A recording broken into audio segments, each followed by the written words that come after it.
ఒక వ్యక్తి తన కర్తవ్యం ద్వారా భౌతిక సుఖాలు, కీర్తి, లాభాన్ని లేదా ఇంకేదైనా స్వార్థపూరితమైన ఫలితాన్ని ఆశించకుండా ఉండాలి. ఒక పనిని మొదలు పెట్టడానికి వెనుక ఉన్న ముఖ్య ఉద్దేశం వ్యక్తిగత లాభం కాకుండా కేవలం కర్తవ్యం లేదా లోకహితం అయి ఉండాలి. ఫలితంపై ఆసక్తి లేకపోవడం వలన ఆ కర్మ వ్యక్తిని బంధించదు. నేను ఈ శరీరం కాదు, ఆత్మను, నేను భగవంతుడి యొక్క అంశను, నా కర్మలన్నీ భగవంతుడి ప్రీతి కోసమే అనేది ఆత్మజ్ఞానం.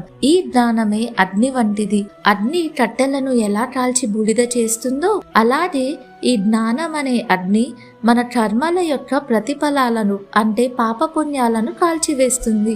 మనలో ఉన్న అజ్ఞానం, అహంకారం వంటి ఈ దుర్గుణాలు కూడా భస్మం చేస్తుంది. సాధారణంగా చదువుకున్న వారిని పండితుడు అని అంటారు. కానీ భగవద్గీత దృష్టిలో ఈ కర్మ రహస్యాన్ని తెలుసుకుని నిష్కామ కర్మ ఆచరించేవాడు నిజమైన పండితుడు లేదా బుద్ధిమంతుడు.